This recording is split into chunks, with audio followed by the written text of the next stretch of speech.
To everyone, आज से हम लोग स्टार्ट करेंगे जीएसटी। सबसे पहले हम समझते हैं कंसेप्ट ऑफ इनडायरेक्ट टैक्स। उससे पहले हम समझते हैं ये टैक्स क्या होता है। तो कहता है देखो, tax is a mandatory financial charge. ये एक मैंडेटरी फाइनेंशियल चार्ज है, यानी कि अगर गवर्नमेंट आपके ऊपर टैक्स लगाती है तो आपको टैक्स देना पड़ेगा। या आपकी डिस्क्रिशन नहीं है कि आप टैक्स देना चाहते हैं या नहीं देना चाहते। अगर गवर्नमेंट टैक्स लगाती है आपको टैक्स देना ही पड़ेगा। Tax is a mandatory financial charge levy. Financial charge levy imposed upon the tax payer. किसके ऊपर लगाया जाता है टैक्स? टैक्स पेयर के ऊपर लगाया जाता है। टैक्स पेयर यानी कि एक इंडिविजुअल भी टैक्स पेयर हो सकता है और जो लीगल एंटिटीज़ हैं वो भी टैक्स पेयर हो सकती हैं। जैसे क्या कंपनीज के ऊपर टैक्स लगता है? हाँ। क्या कंपनी इंडिविजुअल है? नहीं। क्या राम श्याम सोहन मोहन इन सभी के ऊपर भी टैक्स लग सकता है? बिल्कुल लग सकता है। क्या ये लीगल एंटिटी है? नहीं, ये तो नेचुरल पर्सन है, ये तो इंडिविजुअल है। तो टैक्स जो है टैक्स पेयर कोई भी हो सकता है। किसके द्वारा लगाया जाता है? By the government in order to fund the various public expenditure. Government taxes क्यों लगाती है भाई? जो ये सड़कें आप देख रहे हो, जो डैम्स देख रहे हो, ठीक है, इतना इंफ्रास्ट्रक्चर देख रहे हो, हॉस्पिटल्स देख रहे हो, सरकारी स्कूल्स देख रहे हो, ठीक है, डिफेंस आप देख रहे हो, ये सब कहाँ से? ये गवर्नमेंट के पास पैसा कहाँ से आता है? गवर्नमेंट के पास कैपिटल कहाँ से आता है? जो हम लोग आप लोग टैक्सेस जमा करते हैं वहीं से गवर्नमेंट को रेवेन्यू मिलता है। अब आर्टिकल नंबर 265 क्या कहता है? आर्टिकल नंबर 265 ये कॉन्स्टिट्यूशन ऑफ इंडिया का आर्टिकल है। आर्टिकल वर्ड हम कॉन्स्टिट्यूशन ऑफ इंडिया के सेक्शन के लिए करते हैं। जैसे क्या होता है, कोई कानून है, उस कानून के अंदर जो बातें लिखी होती हैं वो किस में लिखी होती हैं? सेक्शन, जिसको हम हिंदी में कहते हैं धारा। ठीक है, वैसे ही कॉन्स्टिट्यूशन के अंदर सेक्शन नहीं बोलते, हम आर्टिकल बोलते हैं। आर्टिकल को हिंदी में कहते हैं अनुच्छेद। तो सबसे पहले हम आर्टिकल नंबर 265 को देखते हैं। आर्टिकल नंबर 265 क्या कहता है? No tax shall be levied और collected except by the authority of law. कहता है बिना बिना बिना कानून की अनुमति के आप कोई भी टैक्स नहीं लगा सकते। अगर गवर्नमेंट इनकम टैक्स लगाती है तो गवर्नमेंट को कहीं ना कहीं से इनकम टैक्स लगाने की पावर मिलती है, तभी गवर्नमेंट टैक्स लगा पाती है। अगर गवर्नमेंट कोई एक नया टैक्स लगाना चाहती है जिसकी पावर गवर्नमेंट को कहीं से नहीं मिलती तो गवर्नमेंट वो टैक्स नहीं लगा सकती। तो उसके लिए गवर्नमेंट को पहले आर्टिकल को अमेंड करना पड़ेगा, आर्टिकल के द्वारा अपने को पावर दिलवानी पड़ेगी गवर्नमेंट, तभी वो टैक्स लगा पाएगी। ठीक है, तो वो यही बात कह रहा है, no taxes shall be levied और collected except by the authority of law. बिना कानून की अनुमति के गवर्नमेंट कोई भी टैक्स नहीं लगा सकती और ना ही कलेक्ट कर सकती है। अब आर्टिकल नंबर 245 क्या कहता है? पार्लियामेंट में मेक लॉ फॉर होल और any part of the territory of India. कहता है हिंदुस्तान के अंदर कानून बनाने की पावर किसके पास होती है? एक तो पार्लियामेंट के पास होती है और एक लेजिस्लेचर ऑफ स्टेट के पास होती है। ठीक है, पार्लियामेंट के पास और लेजिस्लेचर ऑफ स्टेट के पास। ठीक है, पार्लियामेंट जो है वो पूरे इंडिया और पार्ट ऑफ इंडिया के लिए कानून बनाएगी, जबकि जो लेजिस्लेचर ऑफ स्टेट है वो पूरे स्टेट और पार्ट ऑफ द स्टेट के लिए कानून बनाएगी। जैसे अगर दिल्ली की विधानसभा है तो दिल्ली की विधानसभा दिल्ली के लिए कानून बनाएगी। ठीक है, अगर उत्तर प्रदेश की विधानसभा है तो वो उत्तर प्रदेश के लिए कानून बनाएगी, वो दिल्ली के लिए कानून नहीं बना सकती। तो कुछ ऐसे मुद्दे होते हैं जिनके ऊपर स्टेट के पास पावर होती है, लेजिस्लेचर ऑफ स्टेट के पास पावर होती है कानून बनाने की, तो वो उसी पर्टिकुलर स्टेट या पार्ट ऑफ स्टेट के लिए कानून बना सकता है। और पार्लियामेंट जो है पूरे देश का कानून बना सकता है या किसी पर्टिकुलर पार्ट के लिए भी कानून बना सकता है। फिर कहता है no law made by the parliament shall be deemed to be invalid on the ground that it would have extra territorial operation. कहता है जो पार्लियामेंट के द्वारा बनाया गया कानून है, स्टेट की बात नहीं कर रहा, वो पार्लियामेंट की बात कर रहे हैं। कहता है पार्लियामेंट के द्वारा जो बनाया गया कानून है उसको तुम इनवैलिड नहीं कह सकते अगर उसका एक्स्ट्रा टेरिटोरियल ऑपरेशन होगा। एग्जाम्पल के तौर पर मैं समझाता हूँ आपको। जैसे मान लो विजय माल्या इंडिया छोड़ करके भाग गया, कहाँ? लंदन। अब भाई लंदन से उसको पकड़ करके हमें इंडिया में लाना है, तो इंडिया के अंदर कुछ तो ऐसे कानून बनाएंगे जिसकी इंप्लीकेशन हम लंदन में भी रखें। तो आप केवल अभी यहाँ पर क्या कहता है कि पार्लियामेंट केवल इंडिया और पार्ट ऑफ इंडिया के लिए कानून बना सकता है, लेकिन उसका इंप्लीकेशन तो अब लंदन के ऊपर भी हो रहा है। क्या केवल इस लाइन से हम ये कहते हैं कि पार्लियामेंट का जो कानून बना रखा है इस रिगार्डिंग वो बेकार कानून है, वो इनवैलिड कानून है? नहीं, केवल इस रीजन से कि उसका एक्स्ट्रा टेरिटोरियल ऑपरेशन होगा, केवल इस रीजन से आप पार्लियामेंट के द्वारा बनाए गए कानून को इनवैलिड नहीं कह सकते। नहीं तो ऐसे विजय माल्या को हम कैसे लाएंगे, नीरव मोदी को कैसे लाएंगे? ठीक है, अब देखो, अब ये एक इंपॉर्टेंट बात आती है, आर्टिकल नंबर 246। देखो जीएसटी का लेक्चर चल रहा है, बट उससे पहले मैं एक बेस तैयार करना पड़ेगा कि जीएसटी की कहानी स्टार्ट कहाँ से हुई। ठीक है, तो वो अभी हम लोग समझ रहे हैं। अब आर्टिकल नंबर 246 के अंदर आप देखना, आर्टिकल नंबर 246 कहता है कि शेड्यूल नंबर 7 को देखो कॉन्स्टिट्यूशन ऑफ इंडिया के, वहां पर आपको लिस्ट 1, लिस्ट 2, लिस्ट 3 मिलेंगी। लिस्ट 1 के अंदर ऐसे मुद्दे हैं जिनके ऊपर पार्लियामेंट की एक्सक्लूसिव पावर होती है कानून बनाने की। मैं बहुत जल्दी जल्दी बोलूंगा, इसलिए आपको शब्द ध्यान से सुनने पड़ेंगे। लिस्ट 2 क्या कहता है कि स्टेट लेजिस्लेचर के पास एक्सक्लूसिव पावर होगी कानून बनाने की उन मुद्दों के ऊपर जो लिस्ट 2 में है। लिस्ट 3 क्या कहता है कि पार्लियामेंट और स्टेट दोनों के ही पास पावर होगी कानून बनाने की। ठीक है, लेकिन अगर मान लो लिस्ट नंबर 3 में कानून बनाया है ना, पार्लियामेंट का कानून कुछ और कहता है, स्टेट का कानून कुछ और कहता है, तो पार्लियामेंट का कानून प्रिवेल कर जाएगा। ये बात आर्टिकल नंबर 2, अबे चल जा, आर्टिकल नंबर 254 में लिखी हुई है। आर्टिकल नंबर 254 क्या कहता है कि वैसे तो कॉन्करेंट लिस्ट यानी कि लिस्ट नंबर 3 में दोनों के पास पावर है कानून बनाने की, parliament as well as state legislature, लेकिन अगर दोनों के कानून में कभी कॉन्ट्राडिक्टरी सिचुएशन आ जाती है, ठीक है, जैसे स्टेट के भी मोटर व्हीकल एक्ट है और जैसे सेंटर के भी, पार्लियामेंट का भी मोटर व्हीकल एक्ट है।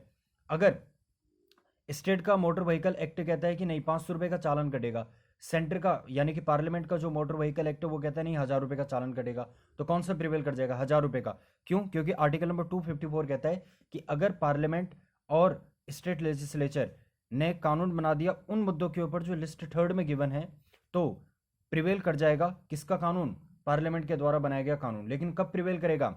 जब जब जब क्या होगा? जब कॉन्ट्राडिक्टरी सिचुएशन आएगी। अब लिस्ट नंबर 1 में कौन कौन से मुद्दे आते हैं? जैसे डिफेंस का मुद्दा हो गया, वो लिस्ट नंबर 1 में आएगा। ठीक है, लिस्ट नंबर 2 में कौन सा आ जाएगा? जैसे लिस्ट नंबर 2 की मैं बात करता हूँ, पुलिस का जो मैटर है, ठीक है, लॉ एंड ऑर्डर का जो मैटर है वो स्टेट का होता है, स्टेट लेजिस्लेचर का होता है। तो ये मैंने नॉन टैक्सेशन के एग्जांपल दे दिया। जैसे डिफेंस, लिस्ट नंबर 1 में डिफेंस के ऊपर कानून कौन बनाएगा? एक्सक्लूसिवली पार्लियामेंट कानून बनाएगी। लिस्ट नंबर 2 में नॉन टैक्सेशन का मैं एक और एग्जांपल देता हूँ। जैसे मान लो पुलिस के रिगार्डिंग कौन कानून बनाएगा? स्टेट लेजिस्लेचर बनाएगी।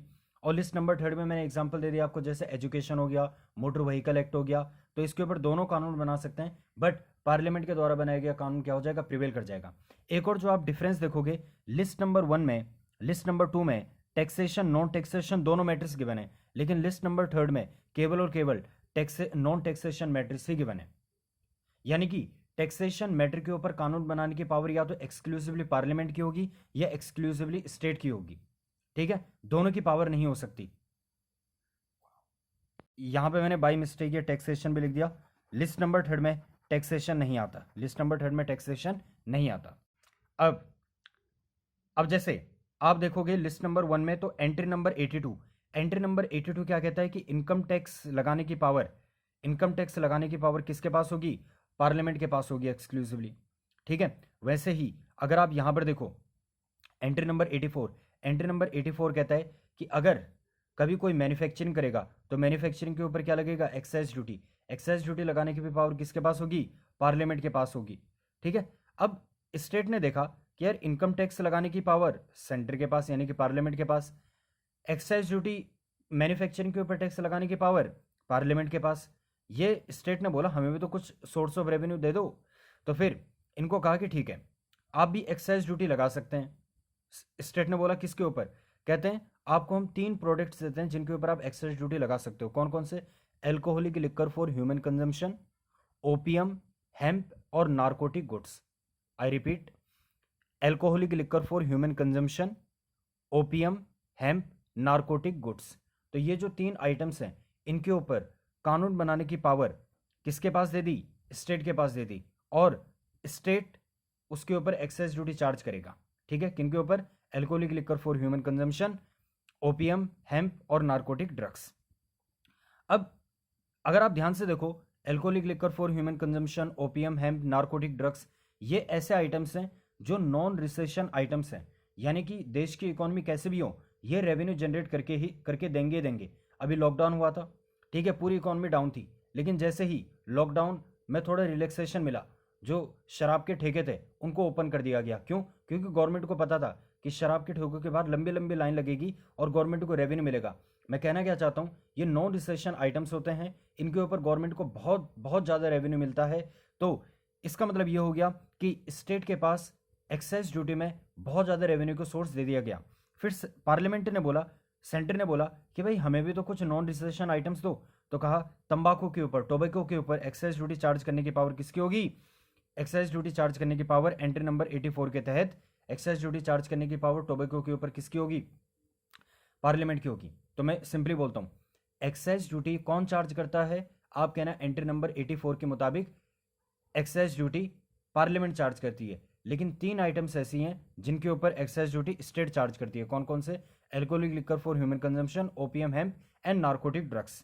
जबकि एक नॉन रिसेशन प्रोडक्ट है जो कि टोबैको है, उसके ऊपर भी एक्साइज ड्यूटी कौन चार्ज करता है? पार्लियामेंट। ठीक है, फिर अब बारी आई सेल्स टैक्स की। सेल्स टैक्स की इस कंसेप्ट को थोड़ा समझते हैं। जैसे मान लो, जहां जहां मेरी पेन चलेगी उसी को देखना। मान लो एक स्टेट है राजस्थान, राजस्थान के अंदर एक मैन्युफैक्चरर है, वो गारमेंट का मैन्युफैक्चरर है। उसने गारमेंट को मैन्युफैक्चर किया ए लिमिटेड ने।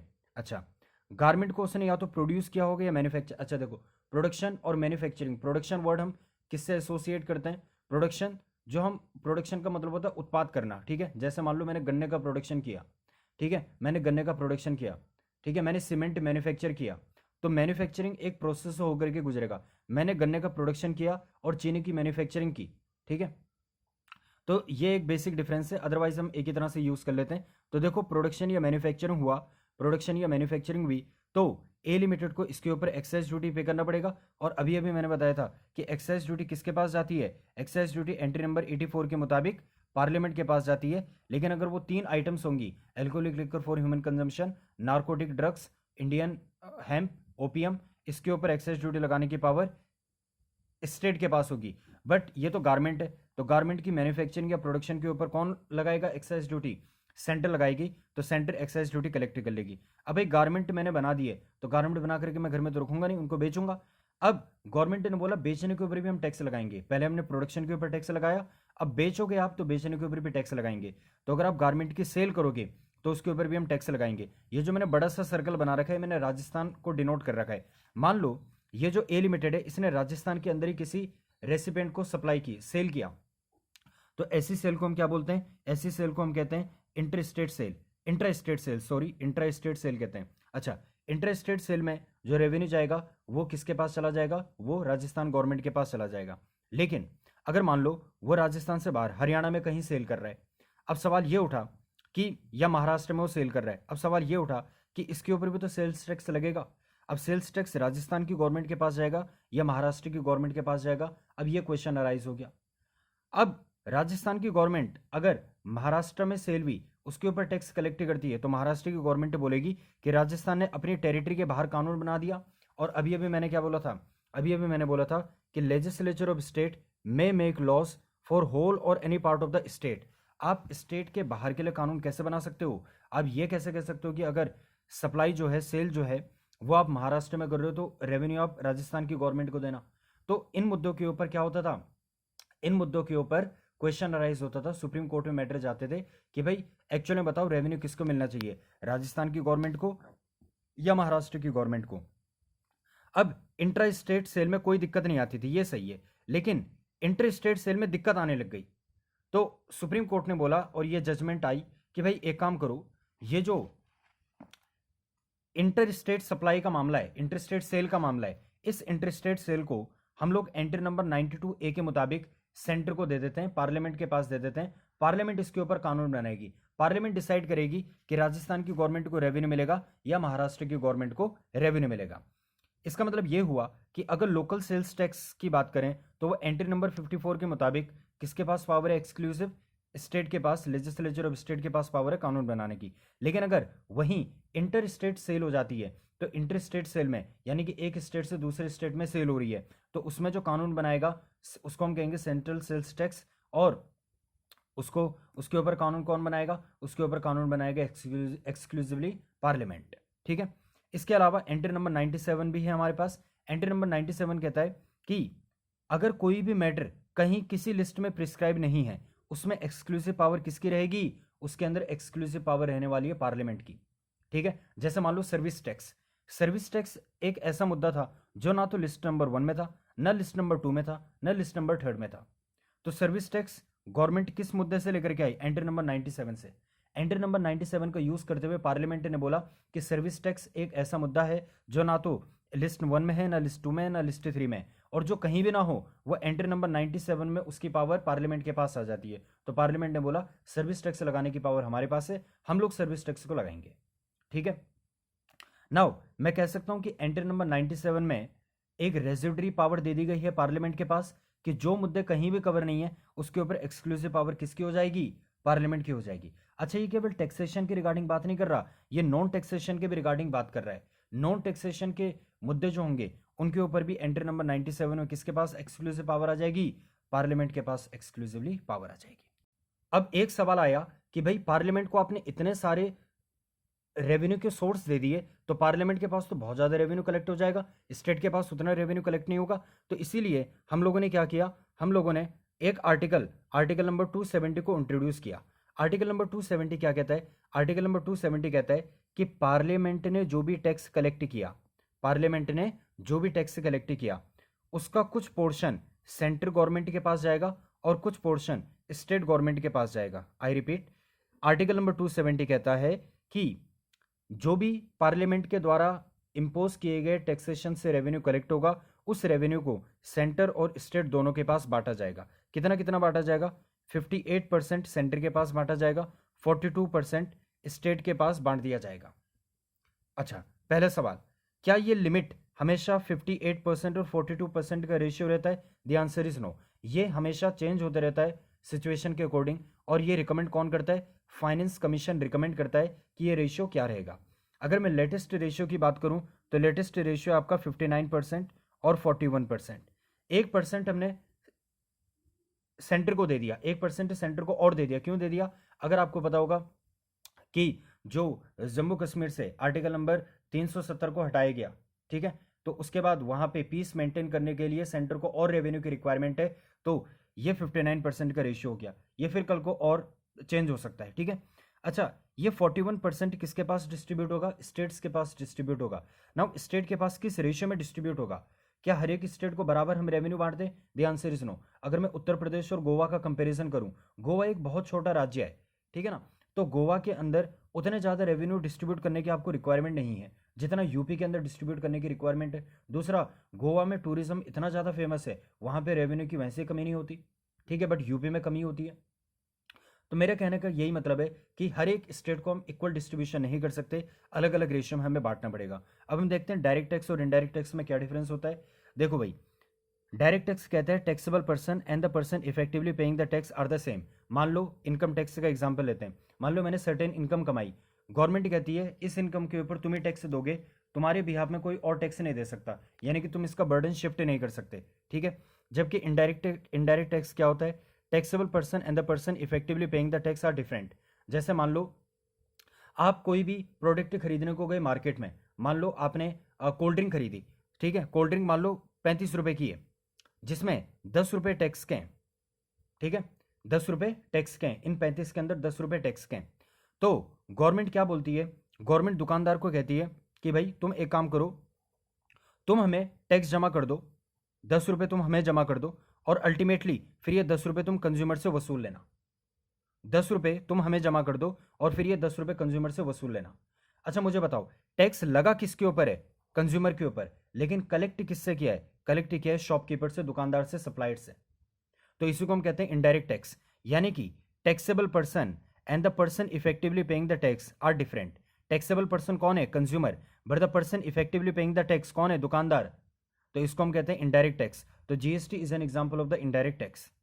डायरेक्ट टैक्स आपका प्रोग्रेसिव नेचर का होता है, प्रोग्रेसिव नेचर यानी कि जैसे जैसे आपकी इनकम बढ़ेगी वैसे वैसे आपके टैक्सेस का अमाउंट भी बढ़ते जाएगा, ठीक है। आपने देखा होगा कि 2.5 लाख तक इतना परसेंट लगता है, उसके ऊपर 5 लाख तक कितना परसेंट लगता है, फिर 10 लाख तक कितना लगेगा, फिर 10 लाख से ऊपर इतना लगेगा, फिर सरचार्ज भी आ जाता है उसके ऊपर।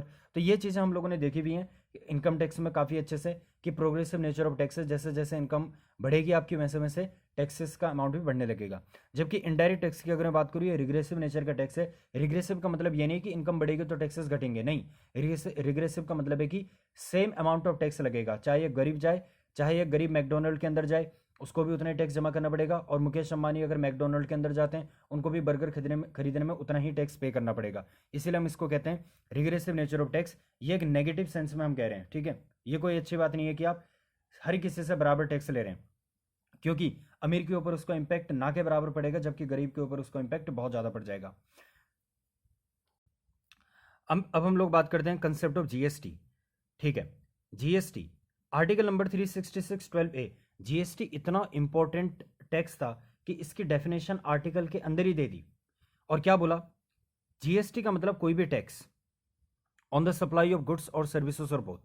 कहते हैं जीएसटी का मतलब कोई भी टैक्स जो गुड्स की सप्लाई के ऊपर लगता है या सर्विसेज की सप्लाई के ऊपर लगता है या दोनों की सप्लाई के ऊपर लगता है।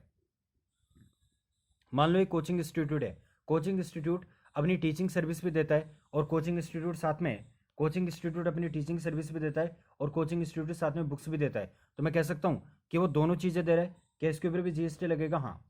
अगर कोई एक्सक्लूसिव गुड्स की सप्लाई करता है उसके ऊपर भी जीएसटी लगेगा, सर्विस की सप्लाई करता है उसके ऊपर भी जीएसटी लगेगा, except the tax on the supply of the alcoholic liquor for human consumption.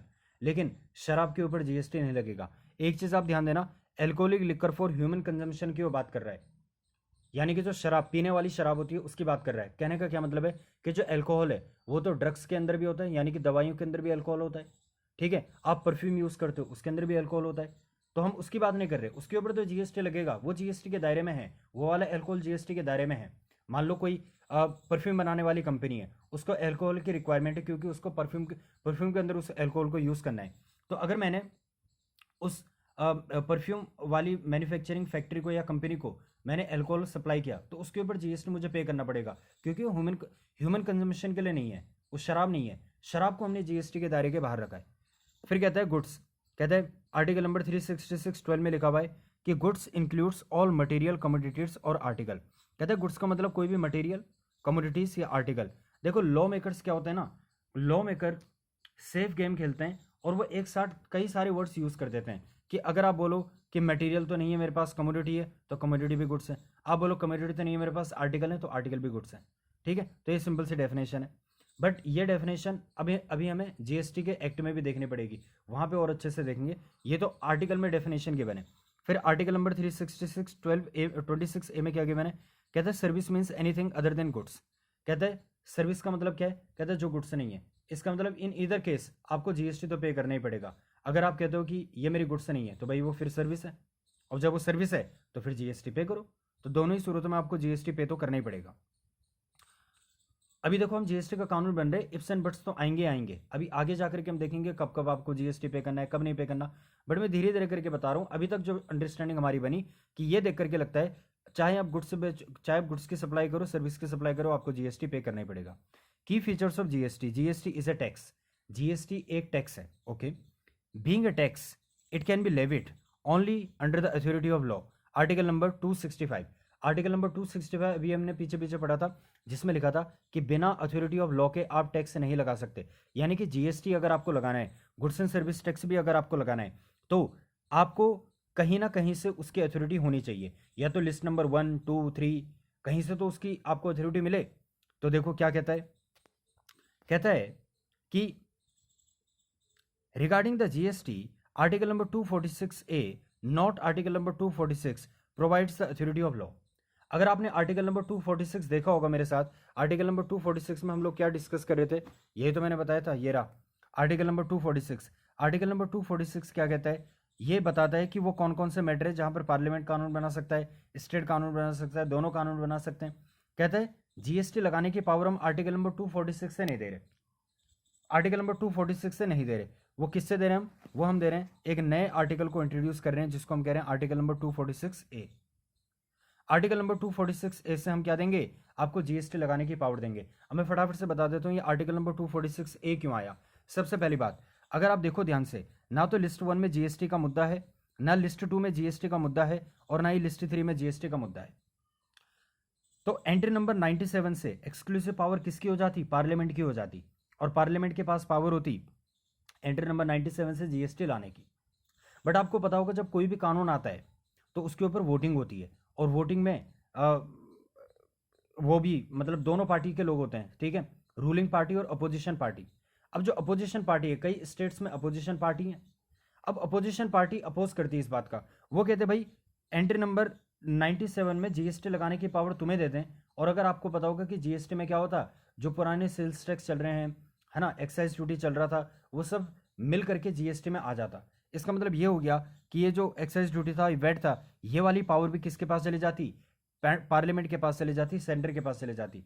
तो जो स्टेट वाले लोग थे, जो स्टेट गवर्नमेंट थी, वो कभी भी इस मैटर के ऊपर वोट ना करते, और जब वोटिंग ना करते तो कभी भी एंट्री नंबर 97 से आप जीएसटी नहीं ला सकते थे। तो सेंटर ने यानी कि पार्लियामेंट ने स्टेट को बोला कि आप बताओ आप क्या चाहते हो। तो सेंटर स्टेट्स ने बोला कि भाई हम चाहते हैं कि जीएसटी का कानून अगर आएगा तो जितनी पावर आपके पास रहेगी कानून बनाने की, उतनी पावर हमारे पास भी रहेगी कानून बनाने की। तो अगर मैं उसको लिस्ट नंबर 1 से लाता तो लिस्ट नंबर 1 में तो एक्सक्लूसिव पावर पार्लियामेंट की होती।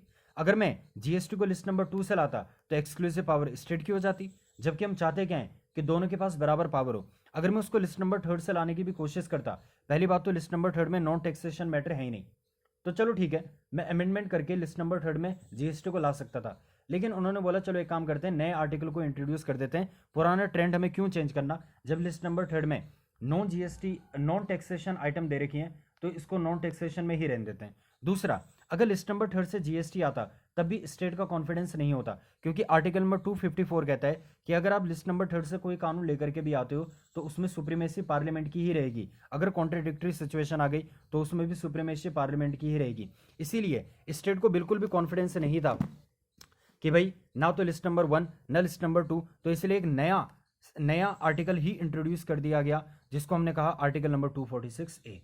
और यहां पर क्या कहता है, यहां पे कहता है आर्टिकल नंबर 246। तो हम जीएसटी आर्टिकल नंबर 246 से नहीं लाए, हम जीएसटी किससे लाए, हम जीएसटी लेकर के आए आर्टिकल नंबर 246 कैपिटल ए से। I hope the point is clear. अब यहां पे थोड़ा देखते हैं, GST is a tax on supply of goods और सर्विसेज और बोथ, ये बात तो मैं आपको बता ही चुका हूं। The taxable event for levy of GST is a supply. अच्छा मुझे ये बात बताना, जीएसटी किसके ऊपर लगता है, जैसे एक टैक्सेबल इवेंट होता है कि अगर ये इवेंट हो गया तो आपको टैक्स पे करना पड़ेगा, अगर आपने इनकम अर्न कर ली तो आपको इनकम टैक्स देना पड़ेगा, अगर आपने मैन्युफैक्चरिंग कर ली तो आपको एक्साइज ड्यूटी पे करनी पड़ेगी, अगर आपने सेल्स कर दिया तो आपको सीएसटी पे करना पड़ेगा या वैल्यू एडेड टैक्स पे करना पड़ेगा। वैसे ही आपको जीएसटी कब पे करना है, कहते हैं आपको जीएसटी तब पे करना है जब आप गुड्स या सर्विसेज की सप्लाई करते हो, यानी कि supply is the taxable event. Supply is the word of wide import, GST law has defined the term supply. अब जब टैक्सेबल इवेंट सप्लाई है तो सप्लाई का मतलब क्या, क्या सेल सप्लाई होता है, क्या एक्सचेंज सप्लाई होता है। तो गवर्नमेंट ने कहा कि हम आपको बता देंगे कि भाई सप्लाई का मतलब क्या होता है, ठीक है। अब मैं आपको एक छोटा सा एग्जांपल देता हूं, जैसे इस वाले एग्जांपल को देखते हैं। There is a manufacturer, manufacturer ने मान लो गारमेंट्स बनाए, उसने मैन्युफैक्चरिंग करके सेल कर दी होलसेलर को। अच्छा मुझे बताओ, सेल उसने कर दी होलसेलर को, क्या सेल के ऊपर जीएसटी लगेगा, भाई देखो जीएसटी तो सप्लाई के ऊपर लगता है, क्या सेल सप्लाई है, जी हाँ सेल सप्लाई है। ये बात कैसे पता, गवर्नमेंट ने सेक्शन नंबर 7 में डेफिनेशन दी हुई है कि सप्लाई का क्या मतलब होता है, ठीक है। तो हम जब सेक्शन नंबर 7 को पढ़ेंगे ऑफ द सीजीएसटी एक्ट 2017, उसमें साफ तौर पर लिखा है कि सेल एक सप्लाई है। होलसेलर ने रिटेलर को रिसेल किया, क्या रिसेल भी सप्लाई है, बिल्कुल हाँ रिसेल भी सप्लाई है। रिटेलर ने कंज्यूमर को रिसेल किया, ये भी सप्लाई है।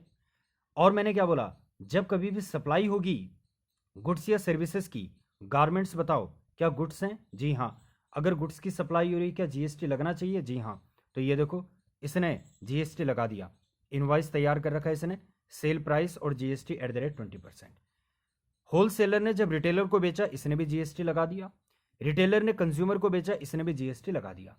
कंज्यूमर आगे किसी को नहीं बेचता तो कंज्यूमर ने किसी को सप्लाई नहीं की, तो फिर कंज्यूमर जो है वो जीएसटी नहीं पे कर रहा, ठीक है। अब थोड़ा समझते हैं कि भाई क्या सेल सप्लाई है, क्या सिर्फ सप्लाई के अंदर सेल ही आता है या कुछ और भी आता है। तो इसको थोड़ा एग्जाम्पल के थ्रू समझते हैं। जैसे मान लो ए लिमिटेड एक मैन्युफैक्चरर है, ये टीवी का बिजनेस करता है, ठीक है। ए लिमिटेड एक मैन्युफैक्चरर है जो कि किसका बिजनेस करता है, टीवी का बिजनेस करता है, टेलीविजन बेचने का बिजनेस करता है। मान लो इसने टेलीविजन को बेचा 70,000 रुपये का, सेल किया, एक्टिविटी क्या करी, सेल करी। दूसरी एक्टिविटी इसने की कि एक पर्सन इसके पास आया ए लिमिटेड के पास और ए लिमिटेड से कहा कि मेरा पुराना टीवी है ना, और ये 50,000 रुपये, मुझे एक नया टीवी दे दो। तो इसको हम कहते हैं एक्सचेंज। तो ए लिमिटेड ने एक्सचेंज किया, क्या ये सप्लाई है। तीसरा, इसने अपनी ज्वेलरी दे दी, इस पर्सन ने अपनी ज्वेलरी दे दी और बदले में टेलीविजन ले लिया, इसको हम कहते हैं बार्टर। क्या ये भी सप्लाई है? चौथा, इसने, ये एक डिस्ट्रीब्यूटर है, टेलीविजन जैसे ए लिमिटेड है, ए लिमिटेड का एक डिस्ट्रीब्यूटर है, डिस्ट्रीब्यूटर को इसने दिवाली गिफ्ट दे दिया, ए लिमिटेड ने डिस्ट्रीब्यूटर को दिवाली गिफ्ट दे दिया, क्या गिफ्ट देना भी सप्लाई है? मान लो ये एक पर्सन है, इसने किराए पे टीवी ले लिया, क्या किराए पे टीवी लेना, रेंटिंग भी क्या एक सप्लाई है? अगर आप डेफिनेशन को देखोगे, अगर आप सेक्शन नंबर 7, अगर आप section number 7 subsection number 1 close number A को देखोगे, वहां पे लिखा हुआ है supply includes all forms of supply, चाहे वो सेल हो, ट्रांसफर हो, एक्सचेंज हो, लाइसेंस हो, रेंटल हो, लीज हो, डिस्पोजल हो, अगर वो आपने कंसिडरेशन लेकर के किया है तो वो सप्लाई माना जाएगा, वो सप्लाई माना जाएगा। और अगर विदाउट कंसिडरेशन किया है तो केवल और केवल वो सप्लाई तभी माना जाएगा अगर वो एक्टिविटी शेड्यूल नंबर 1 में डिफाइंड है। ठीक है, तो section number 7 subsection number 1 clause number ए ने क्या बोला, अगर आप सेल, एक्सचेंज, बार्टर वगैरह कुछ भी कर रहे हो, बदले में कुछ कंसिडरेशन लेते हो, ठीक है, और ये क्यों कर रहे हो आप, इन द कोर्स और फर्दरेंस ऑफ बिजनेस कर रहे हो, तो वो सप्लाई माना जाएगा। इसको मतलब मैं ए बी सी लिख सकता हूं। ए का मतलब आप कोई एक्टिविटी कर रहे हो, बिजनेस से रिलेटेड कर रहे हो, बदले में कंसिडरेशन ले रहे हो, तो वो section number 7 subsection number 1 clause number A में सप्लाई बन जाएगा। एग्जाम्पल देखो, मैंने सेल की, और क्या टीवी बेचना मेरा बिजनेस है? हाँ बिजनेस तो है। और क्या मैं बदले में कुछ कंसिडरेशन ले रहा हूँ? हाँ 70,000 रुपये ले रहा हूँ। तो क्या ये टीवी बेचना सप्लाई बन जाएगा? बिल्कुल बन जाएगा। कैसे बन जाएगा? Section number 7 subsection number 1 clause number ए के मुताबिक। ये देखो मैंने एक्सचेंज किया, क्या ये कोई एक्टिविटी है? बिल्कुल मैंने एक्सचेंज किया है। क्या बिजनेस के दौरान मैंने किया है? टीवी बेचना मेरा बिजनेस है? बिल्कुल हाँ। और क्या मैंने कुछ कंसिडरेशन लिया? बिल्कुल, मैंने 50,000 रुपये और पुरानी टीवी कंसिडरेशन के तौर पे लिया, तो ये भी सप्लाई माना जाएगा section number 7 subsection number 1, section number 7 subsection number 1 clause number ए के मुताबिक। ठीक है जी, मैंने बार्टर किया, बिजनेस से रिलेटेड है, कंसिडरेशन मैंने चार्ज कर रखा है, ज्वेलरी ली मैंने बदले में, तो क्या ये भी सप्लाई माना जाएगा? Yes, section number 7 subsection number 2 clause number ए के मुताबिक, section number 7 subsection number 1 clause number ए के मुताबिक ये भी सप्लाई माना जाएगा। इसी प्रकार से अगर मान लो मैंने गिफ्ट, अपने डिस्ट्रीब्यूटर को गिफ्ट दिया, क्या ये इन द कोर्स और फर्दरेंस ऑफ बिजनेस मैंने किया? यस, मेरा बिजनेस है भाई टीवी बेचना। ठीक है, अच्छा टीवी बेचना मेरा बिजनेस है, अगर मैं उससे रिलेटेड कोई और एक्टिविटी भी करता हूँ वो भी मेरा बिजनेस का ही पार्ट माना जाएगा। इसको मैं आगे और अच्छे से समझाऊंगा। बट गिफ्ट जो मैंने दिया है, yes it is in the course और फर्दरेंस ऑफ बिजनेस, लेकिन मैंने बदले में कोई कंसिडरेशन नहीं लिया। भाई गिफ्ट दे रहा हूँ तो कंसिडरेशन किस बात का, क्या ये सप्लाई बन जाएगा? कहते हैं section number 7 subsection number 1 clause number A में तो नहीं बनेगा, लेकिन हो सकता है ये section number 7 subsection number 1 clause number C में बन जाए। हो सकता क्यों? अगर ये उन 4 एक्टिविटीज में फॉल कर रहा होगा जो गवर्नमेंट ने शेड्यूल नंबर 1 में बताई है, तो फिर ये सप्लाई बन जाएगा। और अगर उन 4 एक्टिविटीज में नहीं फॉल कर रहा होगा तो फिर ये सप्लाई नहीं बनेगा। इसी प्रकार से अगर आपने रेंट पे दिया है टीवी, क्या ये एक्टिविटी है? बिल्कुल। क्या ये बिजनेस से रिलेटेड है? यस। क्या आपने कंसिडरेशन चार्ज किया होगा? बिल्कुल। तो ये क्या बन जाएगा? ये section number 7 subsection number 1 clause number ए के मुताबिक सप्लाई बन जाएगा। एक और बात जिसके ऊपर मैं आपकी अटेंशन चाहता हूं, मान लो इसने रेंट पे दिया है, ए लिमिटेड ने इसको रेंट पे क्या दे दी? टेलीविजन दे दी। तो टेलीविजन, क्या ए लिमिटेड ने टेलीविजन को बेचा या टीवी यूज करने की सर्विस की सप्लाई की? इसने टीवी यूज करने की सर्विस की सप्लाई की, इसने ओनरशिप को सप्लाई नहीं किया, इसने केवल राइट टू यूज को सप्लाई किया, ट्रांसफर किया। तो राइट टू यूज को देना ये सप्लाई ऑफ गुड्स नहीं माना जाता, ये सप्लाई ऑफ सर्विस माना जाता है। ये क्या माना जाता है? सप्लाई ऑफ सर्विस माना जाता है। ये हम आगे और डिटेल में पढ़ेंगे, लेकिन आगे जो हम लोग पढ़ेंगे उसका यहाँ पर क्या आ रहा है, जस्ट छोटा छोटा इंट्रोडक्शन टाइप में आ रहा है। ठीक है, तो अभी से हम इन बातों को समझते हुए चलते हैं। अब एक और एग्जांपल लेते हुए हम लोग चलते हैं। जैसे मान लो ए लिमिटेड है, ए लिमिटेड एक सप्लायर है, और इधर मान लो ये मिस्टर बी है। मिस्टर बी कौन है? मिस्टर बी आपका रेसिपेंट है। अब ए लिमिटेड ने क्या किया, जरा ध्यान से देखना। ए लिमिटेड क्या कर रहा है? ए लिमिटेड ने गुड्स को बेचा, ए लिमिटेड ने अपने नए गुड्स को बेचा। ठीक है, ए लिमिटेड का बिजनेस है, तो ये section number 7 subsection number 1 close number A के मुताबिक सप्लाई बन जाएगा। क्या ए लिमिटेड इसके ऊपर जीएसटी पे करेगा? बिल्कुल इसके ऊपर जीएसटी पे करेगा। अभी तक तो देख करके यही लगता है। अब इधर रेसिपेंट है, रेसिपेंट ने उस गुड्स को यूज़ किया। अच्छा, 2 साल गुड्स को यूज़ करने के बाद अब रेसिपेंट ने सोचा चलो यार मैं इसको बेच देता हूँ। अगर रेसिपेंट बिजनेस एंटिटी है तो यस, ये उसके ऊपर जीएसटी पे करेगा, और अगर ये बिजनेस एंटिटी नहीं है तो ये उसके ऊपर जीएसटी पे नहीं करेगा। जैसे मान लो आप एक कूलर खरीद करके लाए या आप एक एसी खरीद करके लाए।